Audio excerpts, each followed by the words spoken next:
गुरु चरण सरोज रज निज मन मुकुर सुधारि वर्णौ रघुवर विमल जस जो दायक फल चारि बुद्धिहीन तनु जानिके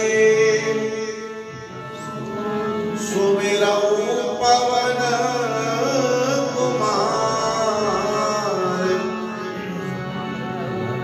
बल बुद्धि विद्या देहु मोहे हरहु कलेश विकार सियावर रामचंद्र की जय पवन सुत हनुमान की जय उमापति महादेव की जय बोलो भाई सब संतन की जय बोलो सद्गुरु देव की जय।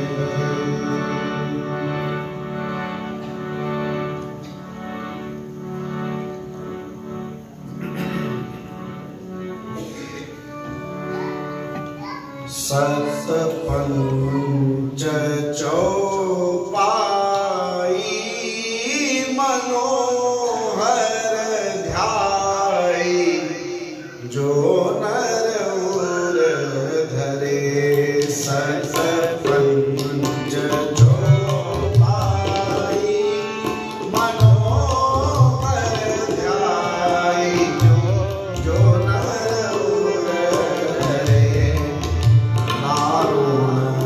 अविद्या पंच जनित विकार श्री रघुवर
पतये हर हर महादेव। जय जय श्री राम, जय जय श्री राम, जय जय श्री राम। श्री वृंदावन बिहारी लाल की जय। सर्वप्रथम इस परम पावन दरबार के पवित्र आंगन में संतों महापुरुषों की सभी दिव्य चेतनाओं को प्रणाम।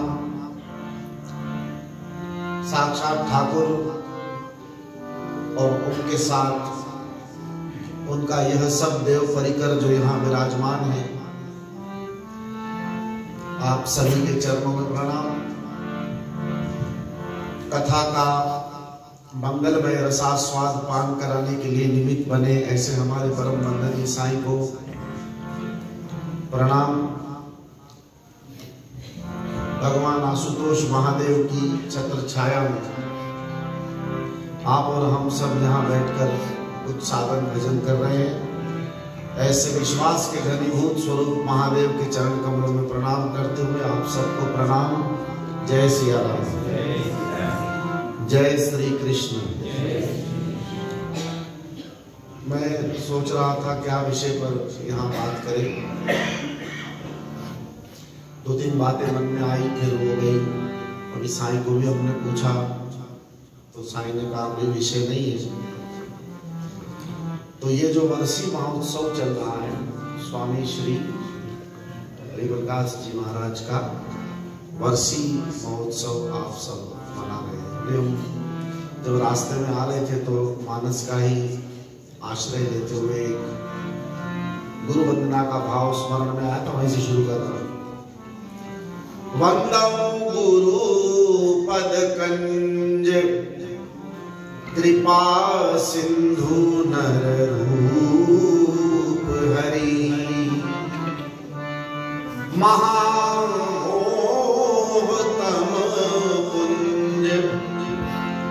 जासु वचन रवि कर निकर।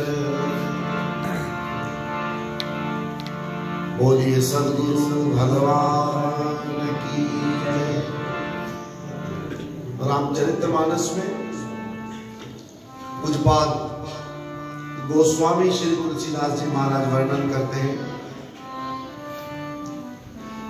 मैं सद्गुरु भगवान के चरण कमलों की वंदना करता हूं। जिनके चरण कमल की तरह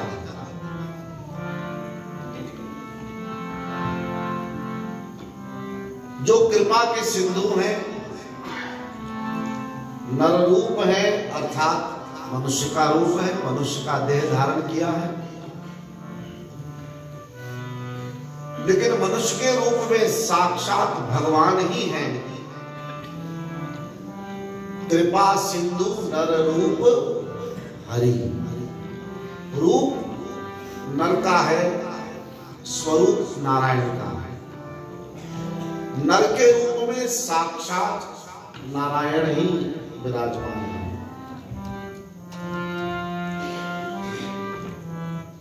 गोस्वामी तुलसीदास जी महाराज के सद्गुरु भगवान जो थे, उनका नाम भी परम पूज्य स्वामी नरहर आनंद जी महाराज था।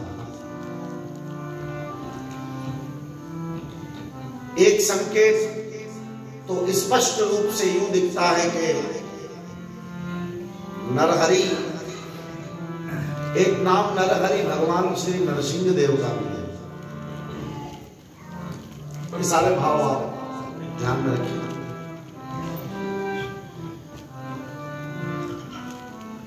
एक अर्थ ये होता है कि नर के रूप में साक्षात नारायण भगवान है हमारे संग, ठीक है। एक भगवान नरसिंह के स्वरूप का ध्यान किया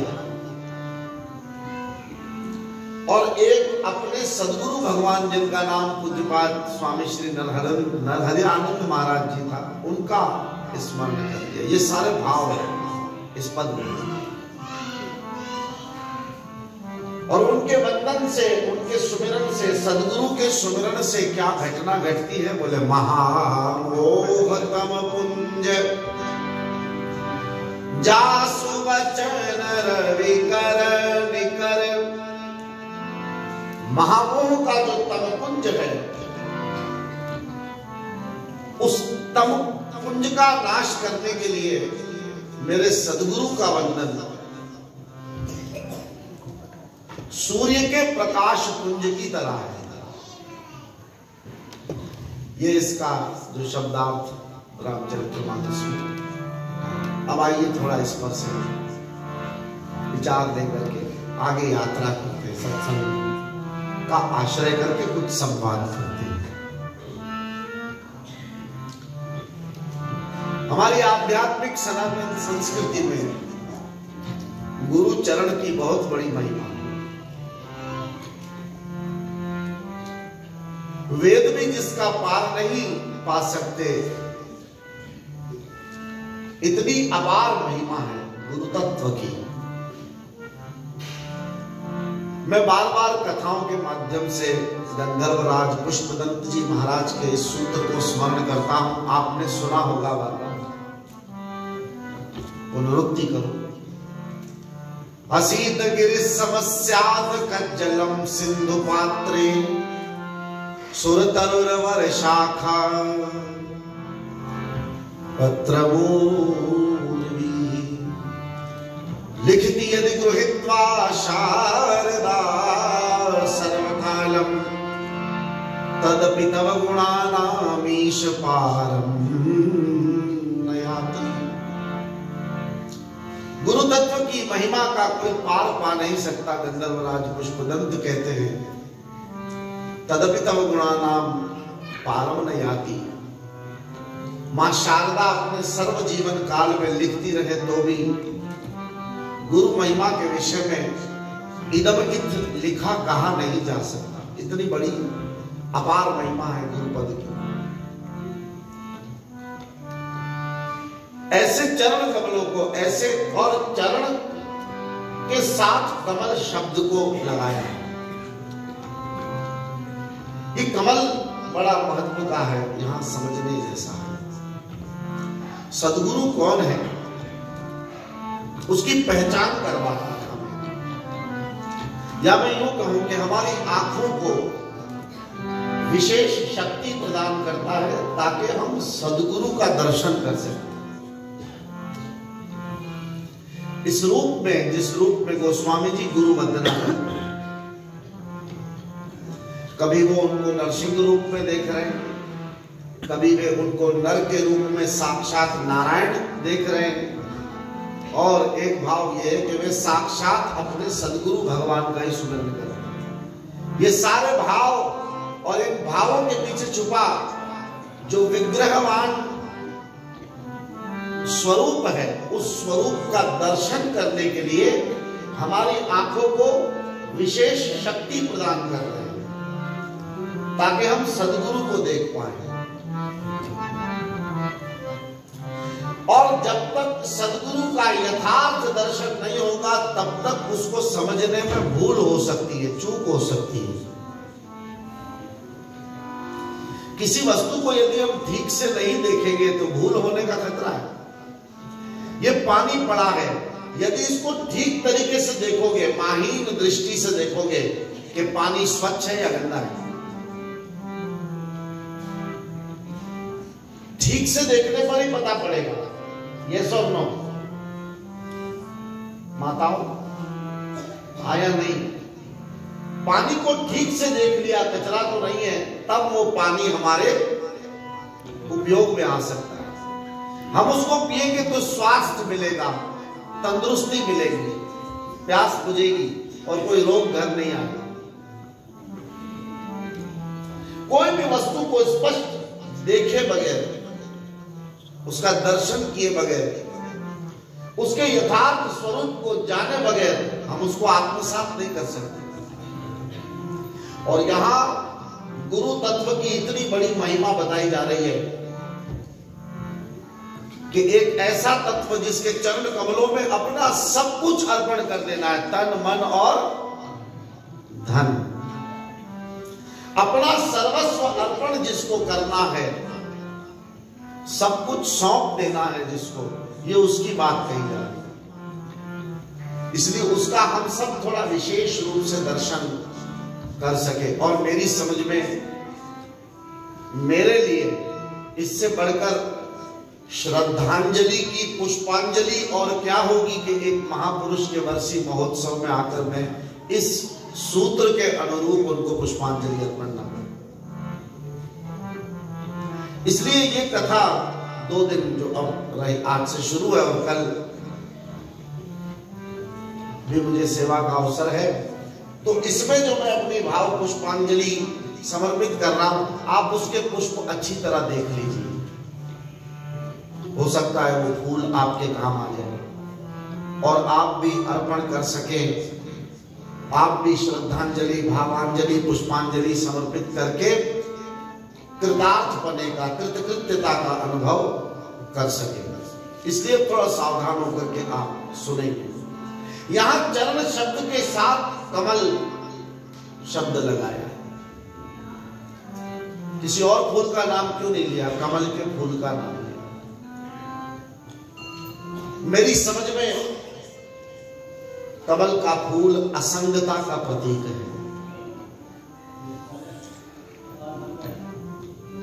कमल का फूल हमें समझाता है एक अनटच स्थिति क्या होती है।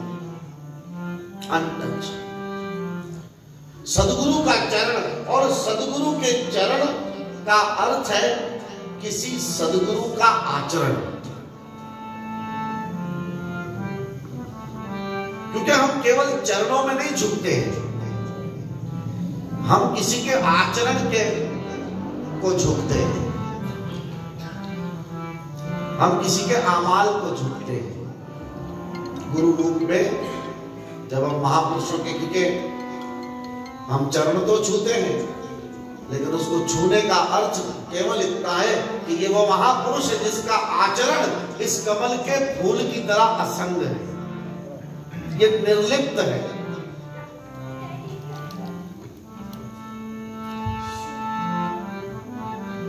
आपने देखा होगा यहां तो इस परिकर में कमल के फूल होते ही होंगे। कमल का फूल अपनी स्थिति को असंग बनाए रखता है। सदगुरु कौन है? बोले रहता संसार में है, लेकिन संसार में रहते हुए संसार से मुक्त होता है। संसार की मोह माया का लवलेश जिसको स्पर्श ना कर सके सपने में, उस तत्व का नाम सदगुरु है। उसको संसार की माया स्पर्श नहीं कर सकती। उस असंग तत्व का नाम सदगुरु है। यहां 2 भाव है। सदगुरु ऐसा है, इस रूपक में गोस्वामी जी उसको प्रस्तुत कर रहे हैं। सदगुरु ऐसा होना चाहिए और हमारा सदगुरु इस भाव का प्रतीकात्मक स्वरूप है, ऐसी दृढ़ निष्ठा होनी चाहिए। मेरा सदगुरु नर रूप में है, लेकिन साक्षात नारायण है। सामान्य धरातल पर तो वो हमें अपने जैसा ही लगेगा, पंचभूत के जैसा। शित जल पावक गगन शरीर गगन समीरा, इन्हीं 5 तत्वों का दिखाई पड़ेगा। हमारे जैसा ही उठेगा, बैठेगा, हमारे बीच बैठेगा, हमारे साथ बैठेगा, हमारे साथ सब लीला करेगा, खाएगा भी हमारे साथ, रहेगा भी हमारे साथ, बैठेगा भी, बात भी करेगा, भोजन भी पाएगा। सारी प्रक्रिया एक मनुष्य के भीतर जैसे चलती है वैसे ही करेगा। लेकिन ये सब कुछ करते हुए एक स्थिति पर पहुंचा हुआ है, ये भाव से हमें उसको देखना पड़ेगा। तब ये भाव होगा तो आप और मैं अपने सदगुरु से कुछ प्राप्त कर सकेंगे। ये भाव यदि होगा, वरना तो हाँ ठीक है, अब ये तो है हमारे साईं है। इसीलिए मैं बार बार कहता हूं, पार्वती जी का भगवान शंकर के प्रति केवल पति का भाव नहीं था। पार्वती भगवान शंकर को पति तो मानती थी, लेकिन पार्वती भगवान शंकर को जगतपति भी मानती थी। सिर्फ सामान्य दो पति पत्नी थे, ऐसा संबंध उनके बीच में नहीं था। यद्यपि पति पत्नी तो थे ही, पार्वती अर्धांगिनी है भगवान शंकर की, और भगवान शंकर मां पार्वती के पति हैं, लेकिन रिश्ता केवल इतने दायरे में कैद नहीं। गोस्वामी जी भी लिखते थे, जगत मात पितु शंभु भवानी, जगत मात पितु शंभु भवानी। पार्वती जगत की माता है, भगवान शंकर जगत के पिता है। लेकिन इतना ही संबंध पार्वती जी ने नहीं माना शिव जी के साथ। इसलिए पार्वती जी का संबोधन सुनिए, जब राम कथा सुनने की इच्छा प्रकट की भगवान शंकर के सामने, तो कहती है, विश्वनाथ मम नाथ पुरारी, विश्वनाथ मम नाथ पुरारी, विश्वनाथ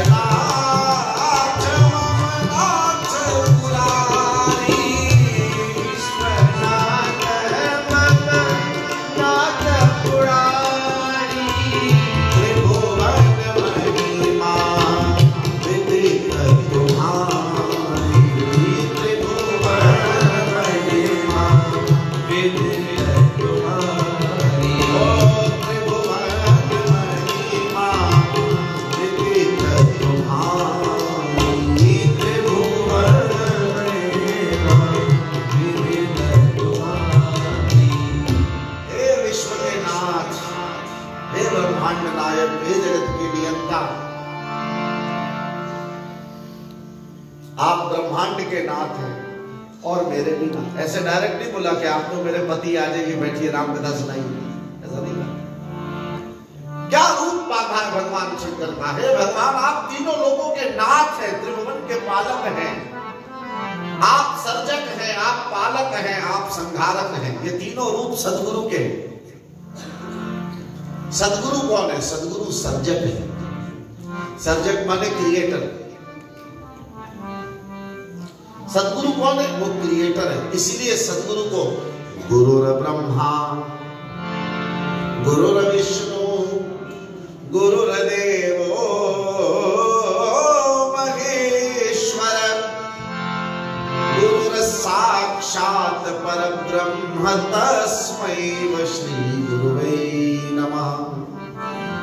गुरु कौन है बेटा? गुरु ब्रह्मा, गुरु विष्णु है, गुरु महेश्वर है, गुरु सर्जक है, गुरु सर्जन करता है। गुरु क्या सर्जन करता है?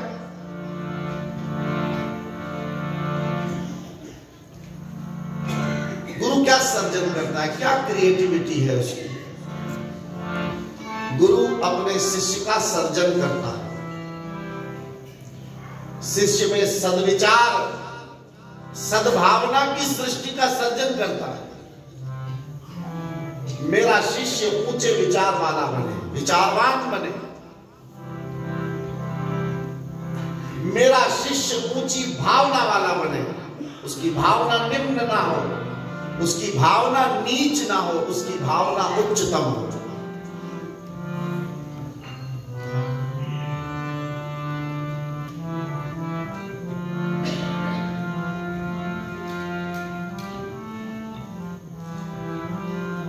एक और बात आपसे शेयर करूं, किसी का शिष्य होने का अगर हम गर्व लेते हैं ना कि हम तो फला के शिष्य हैं, अच्छी बात है, होना चाहिए, लेना चाहिए, लेकिन साथ साथ अपने जीवन पर दृष्टि रखनी चाहिए कि जिसके चेले होने का हम गर्व ले रहे हैं, गौरव ले रहे हैं, क्या उसका चेला होने के नाते हम में वो डिवाइन क्वालिटीज हैं? पहुंचे हुए महापुरुष का शिष्य होना बड़े गर्व की बात है, लेकिन उससे ऊंची बात यह है उसके शिष्य में जो गुण होने चाहिए वो भी हमारे में होने चाहिए। और वो पार्वती में सब गुण प्रकट हुए।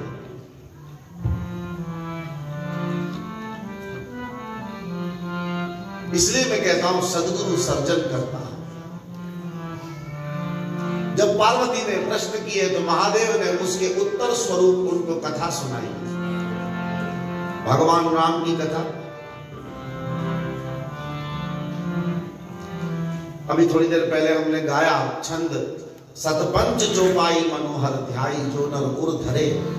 अरे शंकर भगवान ने तो ऐसी कृपा की, गोस्वामी जी ने तो 5-7 चौपाइयों को मन में धारण करने की बात की है, लेकिन भगवान शंकर सरीखे सदगुरु की कृपा से पार्वती जैसी शिष्या के अंतःकरण में, उनके मन में पूरा का पूरा रामचरित्र मानस ही उतर आया।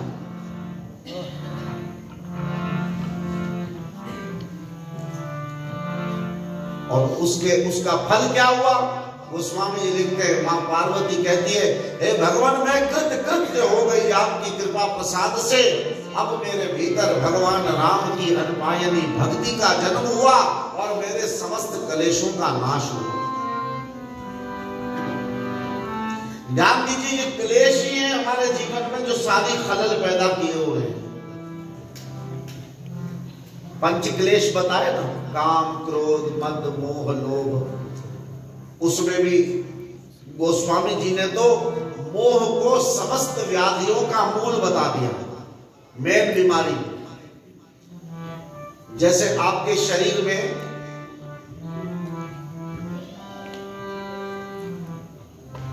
बीमारी, भगवान ना करे किसी को, लेकिन कहते हैं जिसका पेट स्वस्थ है उसका पूरा शरीर स्वस्थ है।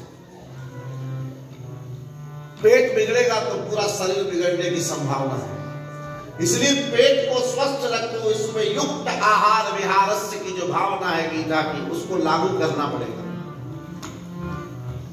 क्या खाएं, कब खाएं, कैसे खाएं, इसका पूरा विज्ञान है। उससे उस पर डिपेंड करता है कि आपका पेट कितना स्वस्थ है। आपका पेट स्वस्थ है तो बहुत सारे रोगों से आप बच सकते हैं, और पेट खराब है तो बहुत सारे रोग उस एक पेट के खराब होने की वजह से ही प्रकट हो सकते हैं। इसलिए पेट को रोग का मूल बताया। उसी प्रकार आध्यात्मिक जगत के अंदर मोह को मन का सबसे बड़ा रोग बताया। अब मोह शब्द के भी अनेक अनेक अर्थ है, आज हम उसको भी डिस्कस कर रहे थे। कुछ महापुरुष कहते हैं मोह का मतलब है अज्ञान। कुछ मनीषियों ने बताया मोह का मतलब है लगाव, कुछ ने बताया मोह का मतलब है आसक्ति, अटैचमेंट। साईं कह रहे थे मुजारा, हिंदी में क्या अर्थ होता है इसका? मुजारा, कंफ्यूजन, एक अर्थ ये भी। अपनी अपनी मानसिक स्थिति के आधार पर इन सभी शब्दों को मोह के सिमिलर डेफिनेशन वाले वर्ड्स में हम लोग ले सकते हैं, लेकिन मूल मोह का जो अर्थ मुझे समझ में आया, मोह का मतलब अटैचमेंट, लगाव। फिर वो लगाव अज्ञानता के कारण हुआ, वो आसक्ति अज्ञानता के कारण हुई, वो मुजारा कंफ्यूजन अज्ञानता के कारण हुआ, वो सारी अलग चर्चा के विषय। लेकिन मोह सब व्याधियों का मूल है। उसको अगर 2 लफ्जों में बयान करना हो तो मोह का मतलब होता है मैं और मेरा। जो इसके अलावा और कुछ न सोचे वो मोह में ग्रस्त है।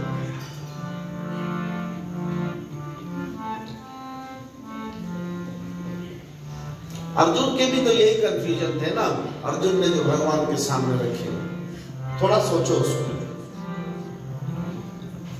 अर्जुन कहता है मैं मारूंगा और मेरे मरेंगे। कौन मारेगा?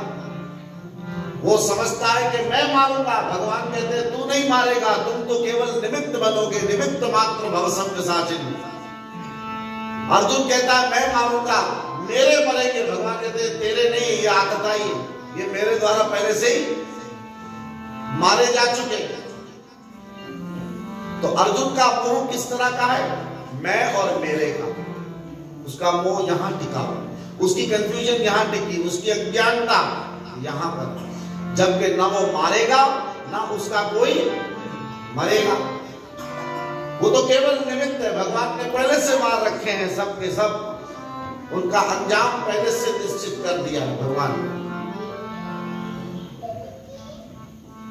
और ऐसा इसलिए निश्चित कर दिया क्योंकि जैसा करेगा वैसा अरे ये सिंपल सी बात है। तो ये मोह मैं और मेरे का है। मैं अर्थात अहंकार, मेरा अर्थात आसक्ति, ममता, मोह, उसको कहा है। उसके दो रूपक है, मैं और मेरे का, ये मोह है।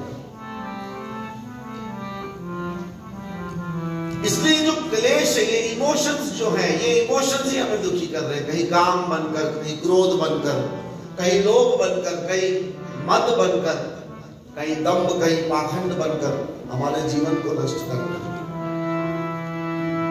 और बहुत कुछ साधन करने के बावजूद भी हमको हमारी मर्जी के अनुकूल रिजल्ट नहीं मिलता। हम अपने वास्तविक जीवन के अंदर दुखी है इन्हीं क्लेशों के कारण।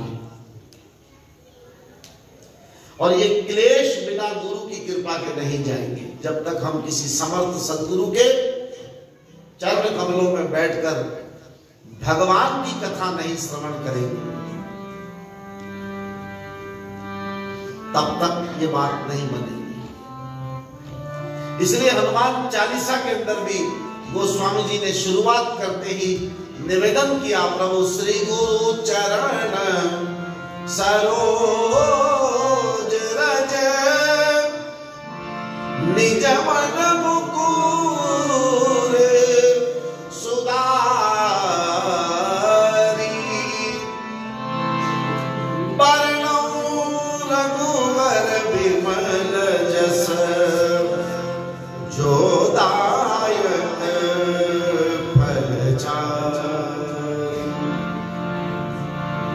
बुद्धिहीन तनु जानिके सुमिरऊँ पवन कुमार, बल बुद्धि विद्या देहु मोहे हरहु कलेश विकार। जैसे संस्कार की सृष्टि का सर्जन सद्गुरु करते हैं, ऐसे विकार की सृष्टि का विसर्जन भी सद्गुरु करते हैं। तो संस्कार की सृष्टि का सर्जन करने के कारण सर्जक कहलाते हैं ब्रह्मा, और विकार की सृष्टि का विध्वंस करने के कारण संहारक भगवान शंकर कहलाते हैं। बोल शंकर भगवान की जय। ये विध्वंस करते हैं विकार की सृष्टि का। हमारे अंदर जो कुछ हेय है, जो कुछ नकारात्मक है, जो कुछ नेगेटिविटी है, उसको वॉश आउट करने का काम कौन करता है? सद्गुरु करता है। इसलिए जहां भी आप जाते हैं, यहां तो इसलिए क्योंकि हम यहां बैठे इसलिए यहां का नाम लेंगे। यहां आने का मतलब, यहां बैठने का मतलब, यहां बैठकर सुनना, गाना, जो कुछ भी स्पिरिचुअल प्रैक्टिसेस आप करते हैं, उसके पीछे केवल एक मकसद होना चाहिए, हम अपने भीतर से विकार शून्य होना चाहते हैं। और इसीलिए किसी महापुरुष का शरण लेने के लिए हम आते हैं। और इसी भाव से ये महापुरुष लोग यहाँ मेले लगाते हैं, ताकि आप यहाँ आकर अपने अंतःकरण को शुद्ध करने का साधन कर सकें। यह हमें भीतर से शुद्ध होने का एक अवसर है। 5-7 दिन का, जितने दिन का भी उत्सव यहाँ चल रहा है। तो भगवान की कथा और गुरु की कृपा, ये दोनों मिलकर के, गुरु की कृपा होती है तो भगवान की कथा होती है। और भगवान की कथा ध्यान से सुनी जाए तो गुरु की कृपा क्या है वो समझ में आ जाता है। इन दोनों बातों का जीता जागता सबूत मां पार्वती है, जो कहती है उपजी राम भक्ति दृढ़ बीते सकल कलेश।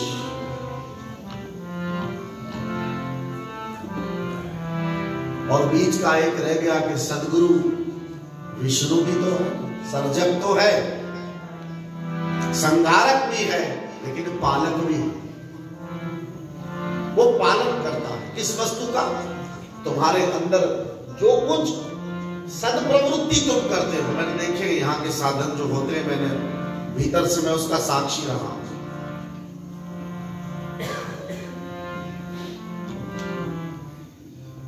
मैं ये कहूंगा तो मुझे कोई वो नहीं है दिक्कत कहने में कि साईं की उपस्थिति के उपरांत, क्योंकि मैंने तो उसके बाद ही देखा है, पहले भी रहा होगा, लेकिन साईं की उपस्थिति के बाद पल पल मैंने यहाँ के वातावरण को बदलते देखा है। मैं भी सालों से साथ हूं, तो जो देख रहा हूं वो मुझे कहना पड़ रहा है कि पल पल परिवर्तन की ओर हम सब जा रहे हैं। क्या से क्या हो रहा है, शुभ की ओर हमारी गति हो रही है। यहाँ रामायण गूंज रही है, भागवत गूंज रहा है, कभी भक्तमाल बता रहा था विदेश की भक्तमाल की कथा हुई, कितने कितने ग्रंथों की गूंज यहाँ हो रही है। ये सब कुछ देखकर मुझे तो आप सबके भाग्य की सराहना करने का मन कहता है। कितने भाग्यशाली हैं आप लोग, कैसा वातावरण, ऐसा माहौल, आपको संतों की उपस्थिति में, जिसके लिए तरसते। देव दुर्लभ कार्य है जनाब, देवताओं को भी दुर्लभ है।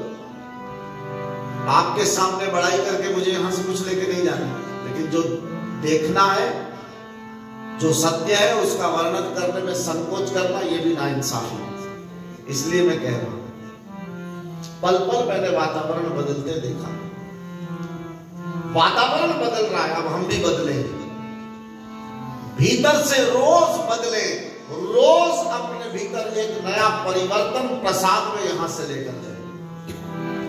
यहां से भंडारा प्रसाद और अन्य और प्रसाद की जो भी सेवा रहती है वो तो ठीक है, लेकिन अब भीतर से बदले, परिवर्तन का प्रसाद अपने साथ रोज यहां से लेकर जाए। आज हम में से कितनी नेगेटिविटी वॉश आउट हुई, आज हमने कितना काम पर विजयी पाने की बात समझी, सुनी, सीखी। आज अपने क्रोध को नियंत्रित करने के लिए, जिस क्रोध के कारण हमारी प्रैक्टिकल लाइफ कितनी मुसीबतों में रहती है, रोज उसको कितना हमने कम किया, कितना हमारे भीतर से लालच गई, कितना हमारे भीतर से अस्वीकार, तिरस्कार की भावना गई। ये रोज नोट डाउन करना है, रोज स्वयं को देखना है, रोज भगवान का दर्शन तो करना है, लेकिन रोज स्वदर्शन भी करना है। अभी जब मैं खड़ा था तो मेरे मन में यही भाव चल रहा था, भगवान को देख करके, भगवान एक बार फिर मैं आ गया हूं तुम्हारे द्वार, एक बार फिर मैं, बोलो तो सही, एक बार फिर मैं आ गया प्रभु तेरे द्वार, और तुम कितने कृपालु हो, तुम्हारे द्वार पर पहुंचूं ऐसी मेरी औकात नहीं है, लेकिन ये तुम्हारी ही कृपा का परिणाम है कि औकात ना होते हुए भी बार बार तुम अपने दरवाजे पर मुझे बुलाते हो। ये बड़ी बात। इसलिए एक भाव तो ये है कि कभी हे प्रभु हमें बुलाना छोड़ना मत, हमें बुलाना छोड़ना मत। ये कोरोना काल था ना, कोरोना काल में लगभग 7 महीने मेरे भीतर से कोई एक बात अगर महादेव के चरणों में निकली होगी तो केवल एक ही बात, हे प्रभु मुझे कभी छोड़ना मत।